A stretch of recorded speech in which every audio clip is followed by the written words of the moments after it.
Well, Maldives has seen a lot of changes in past few months.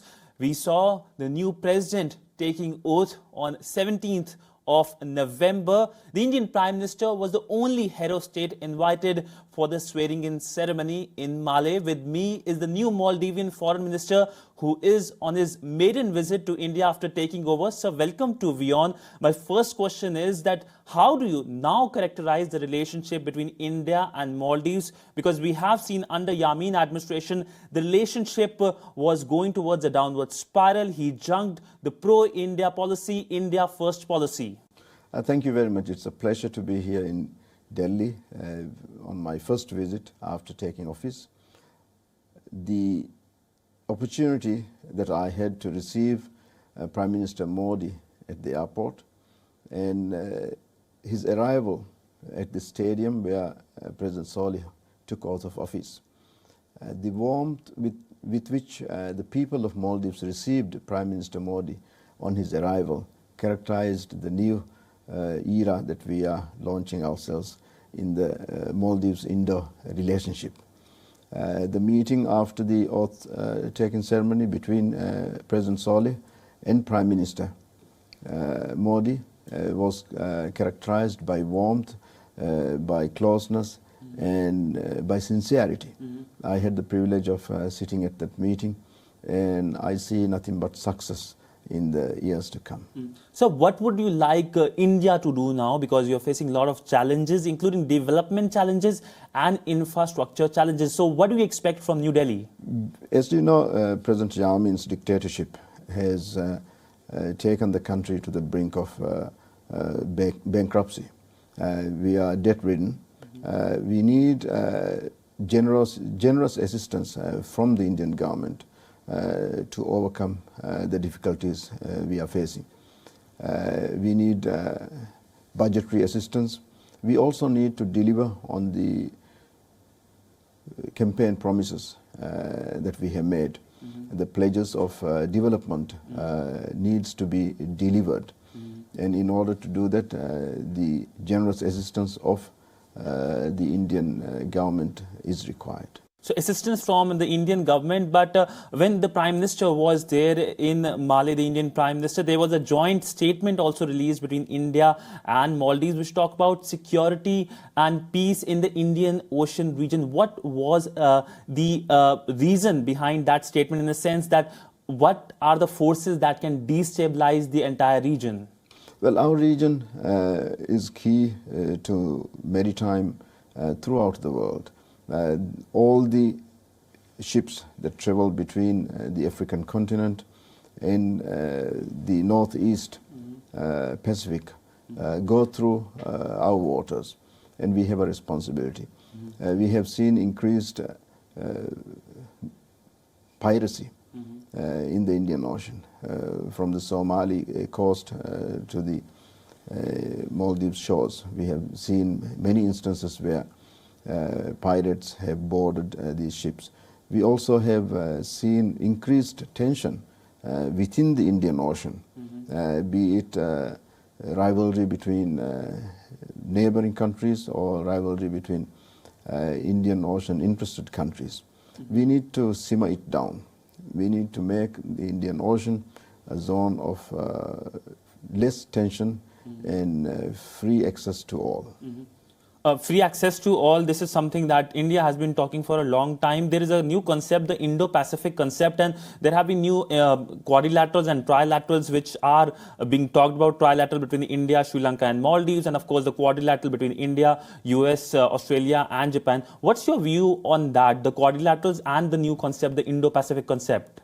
We are fully on board of the Indo-Pacific concept of free access.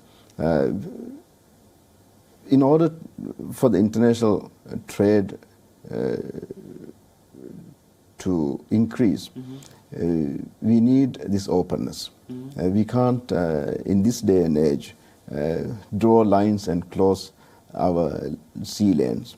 And that is something that we need essentially for the blooming of the new era of trade within the Indian Ocean and also in the Pacific. And about the quadrilateral, sir, I mean, though Maldives is not part of it, but what's your view about the quadrilateral, which is emerging? We saw the second meeting also taking place on the sidelines of Singapore, and the statements which were released by the respective foreign ministry also talked about Maldives, the statements from Tokyo or Australia or the US. Well, that showed the importance that these four countries have led to the situation in the Maldives, and their concern of the dictatorship that has prevailed in the Maldives. The statements by them, the assistance by them had helped us overcome the dictatorship. So one of the key things Yamin did was to restrict Indians to come to Maldives. There were considerable visa restrictions put in place. Work permits were not being given to Indians. So how will you reverse this policy? When I meet my counterpart tomorrow, I'm going to discuss with her on easing of visa restrictions, both for Maldivian nationals as well as the Indian nationals. I think both our countries need to come to an agreement on visa easing, and I'm also hoping that we will be able to sign a new agreement during President Solih's visit in December. So he's coming in December. I mean, what will the focus of his visit of your president, the new president, Mr. Solih?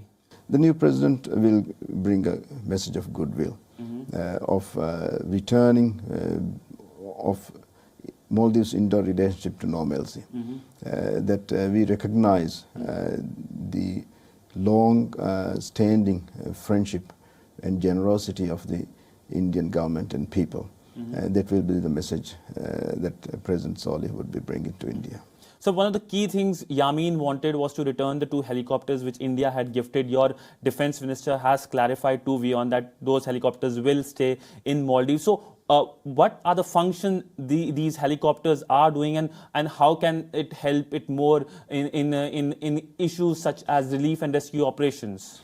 These helicopters have been used primarily on humanitarian missions. A total of 164 patients have been airlifted from remote islands to Male, where the main hospital is, on medical emergencies. These machines also have been used for search and rescue operations, where as a seafaring nation we get people lost in the seas. And having these machines on site in the Maldives help us to launch such missions more easily and on time.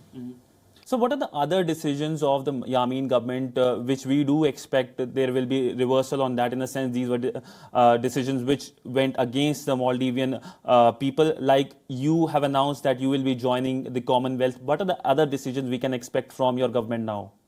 Well, on foreign policy, Yamin has created a total disaster. The Maldives have been sidelined. The Maldives has lost its credibility internationally. Nobody listens to what the Maldives says. We, as the chairman of the Alliance of Small Island States, last 2 years have done nothing. We have just played into the hands of people who would want the climate change debate to be sidelined. The 2 years in which as Maldives as chair of the alliance totally disreputed the country. So we will be vocal again on climate change. We will be vocal on environmental issues internationally. We also have been a member of the Human Rights Commission in Geneva, of the UN Human Rights Commission, twice. But the last time under President Yamin, Maldives wanted to contest the elections.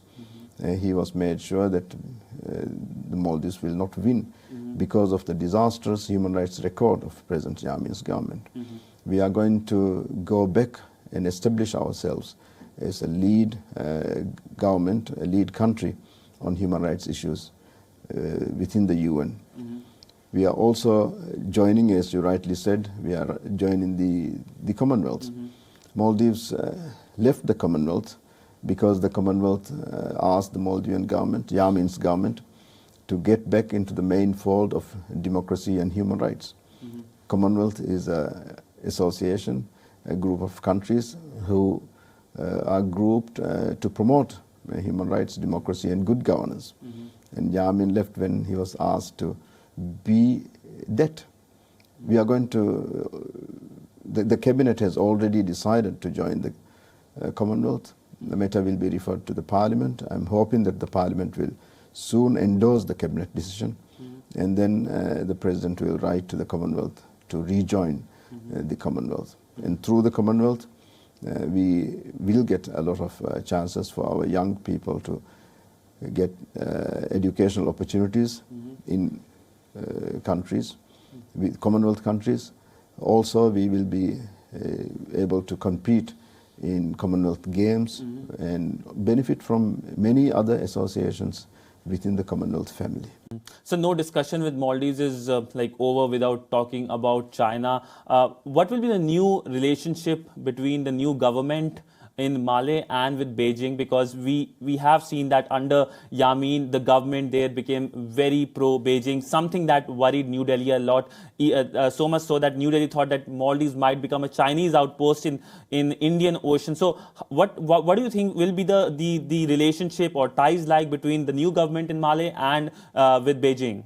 I think President Yamin tried to play India against China and China against India, and he wanted to be the puppet master. Of course, India and China are much larger. I mean, not in size, but in capacity of to see through what President Yamin was trying to do. President Yamin's failure came through because of the manner in which he has dealt in relations between China and the Maldives. We will not try to be a puppet master, because we know better. There is no need to be the country which tries to play one against the other. We should be able to have good relationship with both.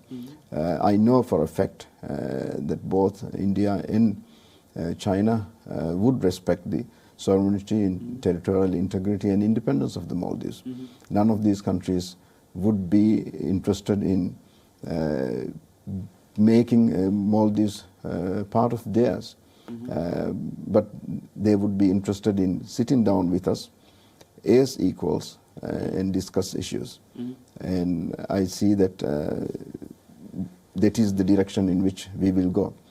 But we also will have to keep in mind the fact that our closest neighbor is India, the country which has delivered assistance to us in case of emergency in the past is India. And India will be the country which will in the future also do the same, because of not only because of the geographic proximity, but also because of the long-lasting friendship that we have had between our two countries. I know that in 2004, during the tsunami, the Indian Navy ships, when they steamed off into the Indian Ocean territories of India, the same ships sailed to the Maldivian archipelago to help us in the relief effort. The recent water crisis that we had in Malé, it was Indian Navy which flew with the required water, emergency water, and helped us overcome that difficulty. Of course, we get assistance from many other countries, but because of the proximity and because of the nature of relationship between our two countries, India has this tendency to immediately help us without giving it a second thought, because it's in the nature of our relationship. Way back in 1988, India sent troops to overcome the terrorist mercenary attack on the Maldivian capital. And these are examples of the past. And for the future, I see nothing but goodwill between our two countries. Goodwill between Malé and New Delhi, but when it comes to China, there is a legacy with China, and the Yamin government. This is the debt issue which your country is facing. Recently, the former president, Mr. Nasheed, said that FTA, which Yamin government signed, there will be a relook on that FTA. So is your government planning a relook on the China and Maldives FTA, which was signed under the Yamin government? FTA was rushed through the parliament. I was a member of parliament at that time, and I, for one, was not informed of the session. So was many of my colleagues who did not get to know that the sitting was taking place until it was over. The parliament took, the parliamentary committee took less than 15 minutes or so to review a 1,000-page document. And it's unreasonable to believe that such a document can be reviewed in such a little time. Now I'm the foreign minister, I'm supposed to comment on this document, which I do not think is fair. So I will have to get my officials to go through the document and advise the government. I will have to get the new Attorney General to have a look at it.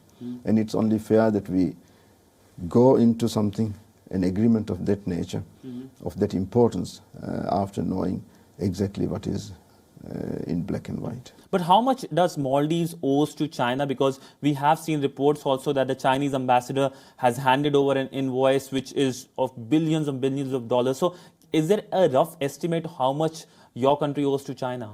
The finance minister was in parliament on Thursday. The new finance minister attended the parliamentary budgetary session. He was asked the same question. And his answer is that the figures don't tally. The different figures that he is getting from different departments of the government do not tally.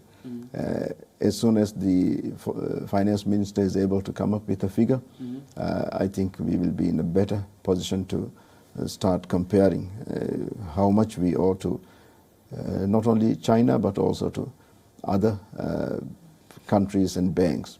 All we know up to now is that the Yamin government has been most irresponsible in borrowing and taking us to the edge of the debt burden. So how do you see China's One Belt, One Road initiative? Because at least India won't be joining it. There are issues of debt from many other countries also, like Malaysia, even Pakistan is rethinking on that. So what do you think about China's One Belt, One Road initiative? Integration of economies of all countries of the region has to be thought about. The interest of not only one country should be given priority. So we will be looking into integration of India, Sri Lanka and other countries in the region into our economic circle. And it will be in that line that we will move forward. So my final question is on a regional organization called the SAARC, which is not moving forward because of cross-border terror emanating from one country. What would you like to say about SAARC and about the issue of cross-border terror, which has been a cause of concern for not only New Delhi, but for Afghanistan, Bangladesh and many other countries in the region? Terrorism is an issue that we need to address. We need to address it at a regional level. We need to address it at an international level. So the more that we shy away from addressing it, the more we damage the core values that we want to promote. So on an urgent manner, if we can start addressing at a regional level this issue of terrorism, the sooner we will be able to overcome the other misunderstandings that we have. Well, thank you so much for giving WION time and speaking exclusively to us on a range of issues, whether it's debt with China, whether it's relationship with New Delhi, or whether it's the upcoming visit of the new president of Maldives, someone who India considers as a friend of New Delhi. Well, thank you so much, sir. Thank you very much. It's a pleasure.